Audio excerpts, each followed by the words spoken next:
அது பிஹெச்டி படித்த பிசாசாக இருக்கலாம், பிஎஸ்சி பட்டதாரி பிசாசாக இருக்கலாம், பிஏ பட்டதாரி பிசாசாக இருக்கலாம், டாக்டரேட் எடுத்த பிசாசாக இருக்கலாம், இல்லை தேவர்களாக இருக்கலாம், இல்லைன்னா சர்ப்பமாக இருக்கலாம், இல்லை பெண் ஸ்திரியாக இருக்கலாம். இல்லை என்றால் இஸ்ரவேல் தேசத்தில் கோலியாத்து கொக்கரித்தது போல உன் குடும்பத்தில் ஒரு கடனாளி என்ற கோலியாத்து வந்திருக்கலாம், இல்லை வியாதி என்ற கோலியாத்து வந்திருக்கலாம், திகிலடை செய்யக்கூடிய ஒரு சம்பவம் வீட்டில் இருக்கலாம். ஆனால் சொல்றாரு, ஜெயம் தரும் தேவனுண்டு, பயம் நீக்கி பாதுகாப்பார் அந்தி சந்தி.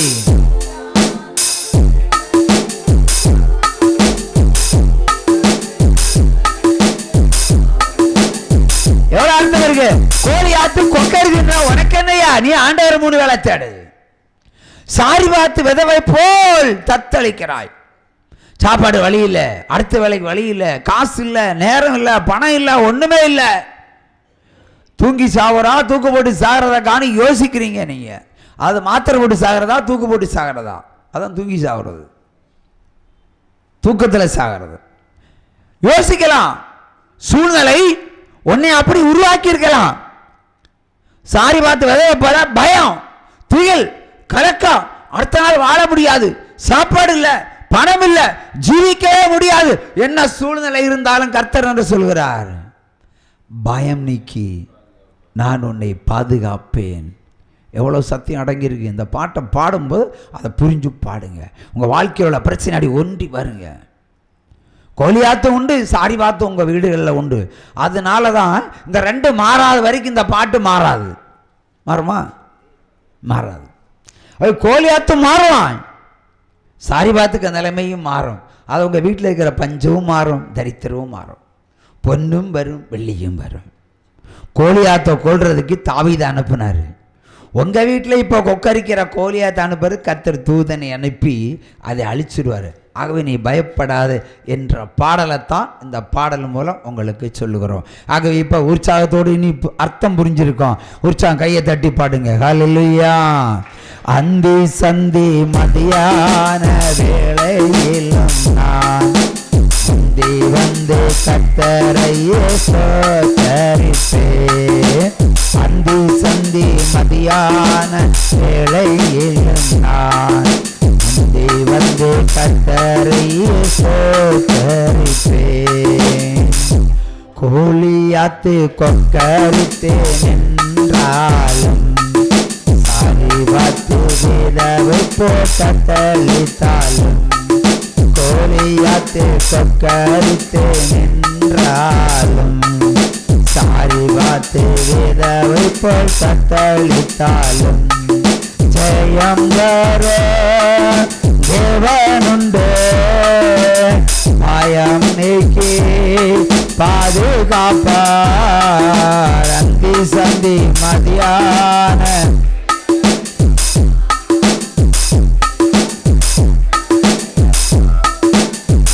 அல்லேலூயா, அல்லேலூயா. ஆகவே அடுத்தபடியாக வேத வசனத்திலிருந்து ஏதாவது ஒரு வேத வசனம் 11.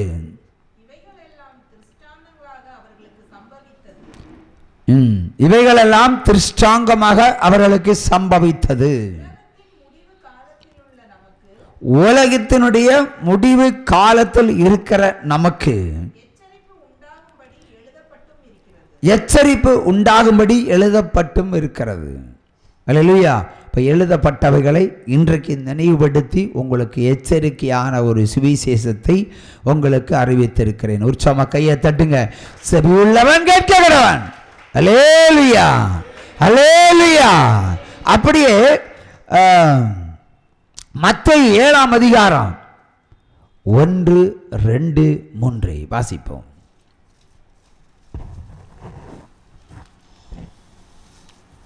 நீங்கள் குற்றவாளிகள் என்று தீர்க்கப்படாதபடிக்கு மற்றவர்களை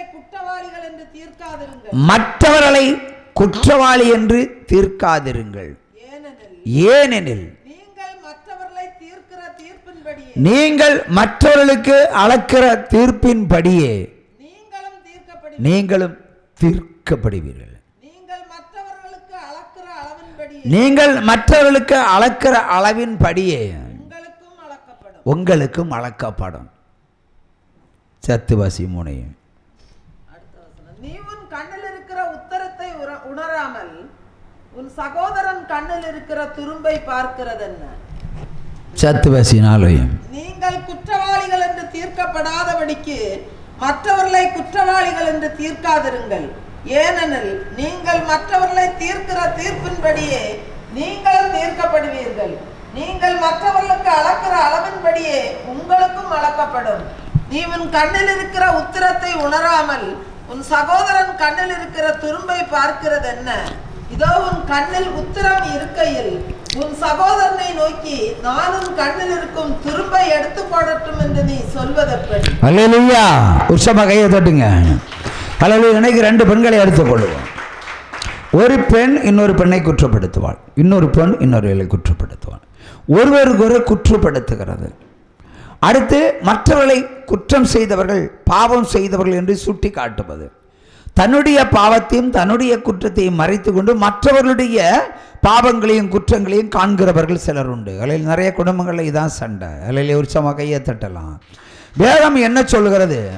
உன் கண்ணில் இருக்க துரும்ப முதல்ல எடு, இல்லை அடுத்தவன் கண்ணில் இருக்க துரும்ப 2வது எடுக்கலாம். முதல்ல உன் கண்ணில் இருக்கிற உத்தரத்தை எடு. உத்தரம்னா என்ன? உத்தரம்னா என்ன? ஓட்டு வீடு யாருக்காவது இருக்கா? ஓட்டு வீட்டில் குறுக்க வச்சுருப்பாங்கல்ல, பெருசாட்டு, பெரிய வண்ணத்தில் பெரிய நீளத்தில் இருக்கிறது. அதான் உத்தரம்தான். இந்த பெரிய உத்தரத்தை நீ கண்ணுக்குள்ளே சரி வச்சுக்கிட்டு தான் அடுத்தவங்க கண்ணில் இருக்க துரும்ப எடுக்க நீ முயற்சி பண்ணுறேன்னு சொல்கிறாரு. இது எனக்கும் புரியுது மாதிரி தெரியுது இல்லை? புரியுதா பிரதர்? அதாவது இப்போ 2 பேர் எடுத்துக்கொள்வோம். 2 பாவிகள் இருக்காங்க. ஒரு பெரிய பாவி, ஒரு சிறிய பாவி. சிறிய பாவி என்ன சொல்கிறான்னா, நீ பெரிய பாவி, நீ பெரிய உத்தரத்தை, இவன் சின்ன உத்தரத்தை வச்சிருக்கிற, நான் பெரிய உத்தரத்தை வச்சிருக்கேன், இவளுக்கு தெரியாது. அது அந்த சின்ன உத்தரத்தை எடுக்க இவன் முயற்சி பண்ணுறான். அப்போ ஆண்டவர்னு சொல்கிறாரு, நீ அந்த சின்ன துரும்ப எடுக்க இருக்கிறிய, நீ பெரிய துரும்ப வச்சிருக்கிறிய, நீ உத்தரத்தையே கண்டில் வச்சிருக்கிற. அவன் ஒரு பாவம் தான் ஏன் செய்தா? நீ 10,000 பாவத்தை செஞ்சிருக்க. 10,000 பாவத்தை செஞ்ச நீயாகவும் ஒரு பாவம் செய்தவளை நீ குற்றப்படுத்துகிறாய். ஆகவே மற்றவர்களை நீ தீர்ப்பை கொடுக்காத. இந்த தீர்ப்பின்படி உனக்கு அளக்கப்படும். யாருக்கும் தீர்ப்பளிக்கக்கூடாது. நான் இங்கே ஊழியக்காரனாக தீர்ப்பளிக்கிறேன். ஆக நான் சொல்கிறது எனக்கு பொருந்தாது, உங்களுக்கு தான் பொருந்தும். உற்சாகமாக கையை தட்டுங்க. ஹல்லேலூயா. நிறைய பேர் அப்படி தான். இந்த ஒரு கிராமத்தில் ஒரு பழமொழி உண்டு, 2 காது அற்றவள் ஒத்த காது அற்றவளை குற்றம் சொல்லுவாளாம். ஒத்த காது உள்ளவளை, உனக்கு ஒத்த காது ஒன்றும் இல்லையே, ஆனால் நீ என்ன நினைப்ப, உனக்கு 2 காது இல்லையே நீ சொல்லுவ, சொல்லி சிரிப்ப. இப்போ 2 காதுக்கு உள்ள குறை அவளுக்கு குறைய தெரியாது. மற்றவளுக்கு ஒரு காது இல்லாதவ தான் குறை சொல்கிறான். இவன் 1000 குற்றவாளி, ஒரு குற்றவாளியை குற்றமடி சொல்லி 4 வீட்டில் சொல்லி அவளுக்கு ஒரு சந்தோஷத்தை தேடுவார்கள். அவள் எப்படிப்பட்டவர்களுக்கு இந்த அக்கிரம பாவங்களுக்கு சொல்லுகிறார், நீ பெரிய துரும்பையே வச்சிருக்கிற, பெரிய துரும்பு இல்லை, பெரிய உத்திரத்தையே வச்சிருக்கிற கண்ணுக்குள்ள. சரி, அவ சின்ன துரும்பு வச்சிருக்கிற, அதை எடுக்க போகிற. நீ முதல்ல திருந்துன்னு சொல்கிறாரு. நீ திருந்தினவர் மற்றவர்களுக்கு தீர்ப்பிடலாம். ஆகவே தான் இந்த காரியத்தை சொல்கிறார். இது உங்கள் குடும்பங்களுக்கு எல்லாம் பொருந்தும். ஒருவர் குற்றவாளி என்று தீர்க்கப்படாதபடிக்கு எச்சரிக்கையாருங்க. நீங்கள் அவரவர்கள் குற்றவாளியாக இராதபடிக்கு நீங்கள் குற்றமற்றவர்களாக இருந்து பாருங்க, வாழ்க்கை செழிக்கும். உற்சாகமா கையை தட்டலாம். 4வது வசனம் என்ன சொல்லுகிறது? இதோ உன் கண்ணில் உத்திரம் இருக்கையில் உன் சகோதரனை நோக்கி நான் உன் கண்ணில் இருக்கும் துரும்பை எடுத்து போடட்டும் என்று நீ சொல்வதெப்படி? மாயக்காரனே, முன்பு உன் கண்ணில் இருக்கிற உத்திரத்தை எடுத்து போடு, பின்பு உன் சகோதரன் கண்ணில் இருக்கிற துரும்பை எடுத்து போட வகை பார்ப்பாய். அல்லேலூயா.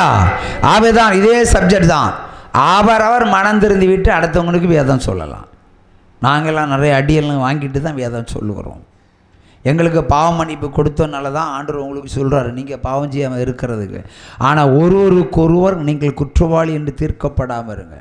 இங்கே இருக்கிறவங்களெல்லாம் ஒருவருக்கு பேசுவீர்களோ? நான் கேட்குறேன். சரி, ப்ரேயர் முடிஞ்சதும் சாப்பிடுவீங்க. நல்லா இருக்கீங்களா சிஸ்டர், நல்லா இருக்கீங்களா பிரதர்னு ஒருவருக்கு அவங்களால பேச முடியுமோ? இந்த கேள்விக்கு போய் சொல்லுங்கள். பிரதர் மீச பிரதர் சொல்லுங்கள்.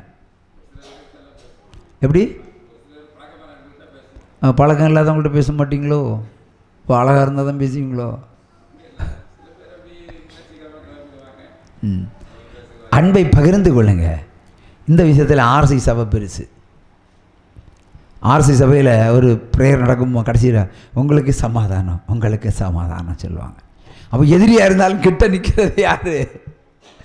தலை குனிஞ்சு உங்களுக்கு சமாதானம், உடனே தலை குனிஞ்சு சமாதானம். நமக்கு அந்த பாடத்தை படிக்க வேண்டியதா, அதை நம்ம ப்ராக்டிக்கலி கொண்டு வந்தால் நல்லா இருக்கும். நல்ல சபை, நல்ல காரியத்தை எங்கே இருந்தாலும் எடுத்துக்கிடலாம் இல்லையா? இப்போ கணவன் மனைவி சண்டை வச்சுட்டு வந்திருப்பாங்க, முகம்லாம் ஒருன்னு இருக்கும். ஒரு ஆளுக்கு பூனை மாதிரி இருக்கும், ஒரு ஆளுக்கு புலி மாதிரி இருக்கும். இப்போ நல்ல வேலை கிட்ட வந்து இருப்பாங்க ரெண்டு பேர். நான் ரெண்டு சண்டை வச்சது ரெண்டு ரத்தத்தில் இருக்க மாதிரி தெரியுது. அப்போ ஒருவருக்கு ஒரு சமாதானம் சொல்லும்போது சிரிச்சிருவாங்க, ஆட்டோமேட்டிக்கலாக சண்டை மாறிடும். அது ஒருவருக்கு ஒரு அன்பு செய்யுங்க, ஒருவருக்கு ஒரு குற்றவாளின்னு தீர்க்காமல் இருங்க. இந்த சபைக்கு அழகு இல்லை, வேறு சபைக்கு அழகாக இருக்கலாம். அல்லேலூயா. ஆகவே சரிசமாக பேசுங்க. ஒருவருக்கு ஒரு கடனாளியாக இராதீங்க, ஒருவருக்கு ஒரு அன்புக்கு கடனாளியாக இருங்க. அன்பை பகிர்ந்து கொள்ளுங்க. கிறிஸ்துமஸ் தரப்போது இல்லை, வருதா இல்லையா? பக்கத்தில் வந்தாச்சா இல்லையா? ஒரு வருஷம் நொடி பொழுதில் போயாச்சு. எவ்வளோ மாறணும்? நீங்கள் குழந்தையை போல் ஆக வேண்டும். வாலிபர்களாக இருந்தாலும் குழந்தைகளைப் போல் ஆக வேண்டும். இந்த சபையில் வரவங்க எல்லாம் ஒருவருக்கு வர, நீங்கள் இன்றைக்கி பகைஞராக இருந்தாலும் ஒருவருக்கு ஒரு நிமிஷம் கை குலுக்கிட்டு போங்க. தட்ஸ் கிறிஸ்தவம். ஹல்லேலூயா. உற்சாகமாக கையை தட்டலாம். ஹல்லேலூயா, ஹல்லேலூயா. அப்படி 6வது வசனத்தை 7வது வசனத்தையும் வாசிப்போம். கடைசி எச்சரிப்பு, பரிசுத்தமானதை நாய்களுக்கு கொடாதிருப்பீர்களாக. உங்கள் முத்துக்களை பன்றிகளுக்கு முன் போடாதிருப்பீர்களாக. போட்டா தங்கள் கால்களால் அவைகளை மிதித்து திரும்பிக் கொண்டு உங்களை பீறி போடும். திரும்ப சத்தமா வாசி.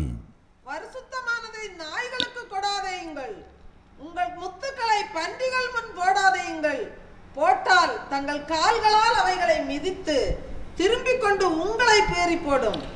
கேளுங்கள், அப்பொழுது உங்களுக்கு கொடுக்கப்படும். தேடுங்கள், அப்பொழுது கண்டடைவீர்கள். தட்டுங்கள், அப்பொழுது உங்களுக்கு திறக்கப்படும். ஆமென். ஆண்டவர் என்ன சொல்றாரு? நல் வார்த்தைகளை, சுவிசேஷ மணிகளை, விலை மதிப்பிட முடியாத இந்த பொக்கிஷங்களை நாய்களுக்கு கொடுக்காதேன்னு சொல்றாரு. நான் பச்சைக்கு சொல்றதுனால உங்களை கொஞ்சம் கடுப்பா இருக்கலாம், கோபம் இல்லை, எனக்கு கவலை இல்லை. நல்ல வார்த்தைகளை நல்ல மனிதர்களை கொடுங்க. நாய் சொன்னா கேட்குமா? எவ்வளோ சாப்பாடு போட்டால் உங்களால் கடிக்கும்? கடிமா கடிக்காதா? கடிமா கடிக்காதா? இப்போ தொப்புள் குழியில் 90 ஊசி குத்த வேண்டிய இருக்கும். நிறைய பேருக்கு அப்படி தான் பிரதர். இன்னைக்கு நாய் வளர்த்தனா சந்தோஷம். பொண்டாட்டியை கையை பிடிச்சி வாக்கிங் போக மாட்டாங்க, ஆனால் நாய்க்கை சங்கிலியை பிடிச்சி வாக்கி போவாங்க. நாய்க்கு குண்டு வெளி போடுவாங்க, நாய்க்கு இழுத்துட்டு போவாங்க. இதான் நாட்டில் நடக்குது. ஏன்னா வீட்டை காக்கிறது நாயா. இப்போ கடவுள் யார்? ஒன்றே சேர்த்து நாயா அவர் காக்கிறாரு. நாய்க்கு எவ்வளோ கறி சாப்பாடு தப்பு இல்லை, நீ கொடு. எவ்வளோ வெயிட்லெஸ் கொடுக்குறான், நம்பிக்கை எங்கே இருக்குது? அது எவ்வளோ விலை மதிப்புள்ள நாய்களில் எவ்வளோ மலை மதிப்புள்ள நாய்கள் உண்டு பிரதர்? கோடி வரைக்கும் இருக்குது. கடவுளுக்கெல்லாம் கொடுப்பாங்களா? கடவுளுக்கு அவங்க காசு கேட்டார். அப்படி தானே பிரதர்? அஞ்ஞானியில் கடவுள் எங்கே காசு கேட்டாருன்னு பின்ன கேவலமாக இல்லையா உங்களுக்கு இந்த கேள்வி கேட்குறதுக்கு? எருசலேம் ஆலயத்தில் உண்டியலுக்கு உள்ளே இருந்து எல்லாம் எவ்வளோ போடுறான்னு பார்த்துட்டுல இருந்தார். அதுக்கு பேர் என்ன? அதுக்கு பேர் என்ன பிரதர்? ஜோய் பிரதர், அதுக்கு பேர் என்ன? இயேசு கிறிஸ்து உண்டியலில் இருந்து யார் யாரெல்லாம் என்ன காணிக்க போகிறான்னு எட்டி பார்த்துட்டு இருந்தார். வசூல் பண்ணிட்டு தானே இறந்தார். அதில் ஏழை வருது, இருந்ததெல்லாம் போட்டால் தான் பெரிய காணிக்கைன்னு சொன்னார். காட்ட நிறைய அஞ்ஞானிகள் சொல்வார்கள், நவீன விஞ்ஞானிகள் மாதிரி. கடவுள் எங்கே காணிக்க கேட்டார்? பைபிளை படிச்சிருக்கே இல்லையா? இந்த கேள்வியை கேட்டாரே இல்லையா? எலியா கிட்ட, எலியா எங்கே போகிறான்? சாரிபாத்தை விட்டு போகிறான். ஆண்டவர் அனுப்புறாரு, இவன் சாப்பாடுலாம் கிடக்குறான், நீ போக வேண்டிய வெகு தூரம், சாரிபாத்துக்கு ஓடி போயிருன்னு. இவன் பசியோட ஓடுறான் சாப்பாடு கட்டுன்னு நினச்சி. அங்கே பார்த்தா அவன் சாகிறதுக்கு உறவு பொறுக்கிட்டு இருக்கிறான். கேட்டால் அவளுக்கு சாப்பாடு இல்லை. ஆனால் சாப்பாடுகள் அதை வீட்டுக்கு தான் யார் அனுப்புறது? எலியாவை அனுப்புகிறாரு. பார்வைக்கு என்ன அங்கே சாப்பாடு இல்லை, அங்கே என்ன 2 மாவு தான் இருக்குது, 2 தோசை தான் இருக்குது.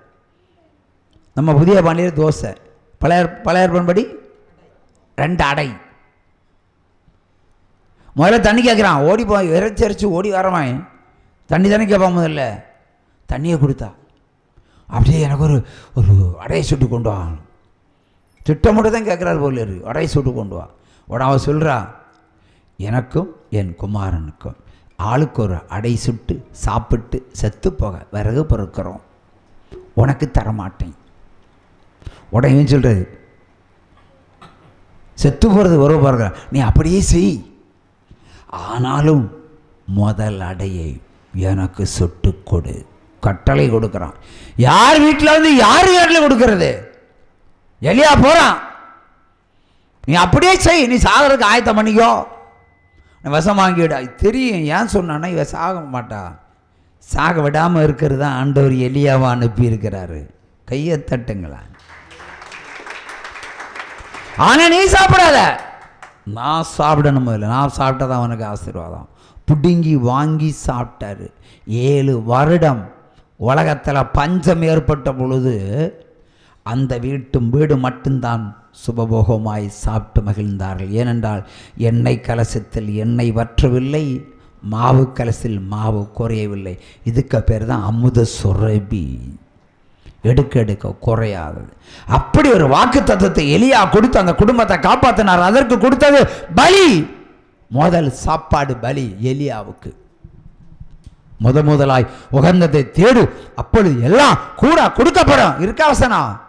முதல்ல எல்லாம் கூட கொடுக்குறீங்களா? நீங்கள் கூடவும் கொடுக்க மாட்டீங்க, இருக்கிறதையும் கொடுக்க மாட்டீங்க, குறைச்சும் கொடுக்க மாட்டீங்க.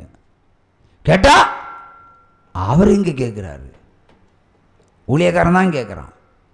நான் ஒரு ஊழியம் எப்படி வரும், எப்படி வளரும், எப்படி உலகமங்கு சுவிசேஷம் அறிவிக்க முடியும்? ஆனால்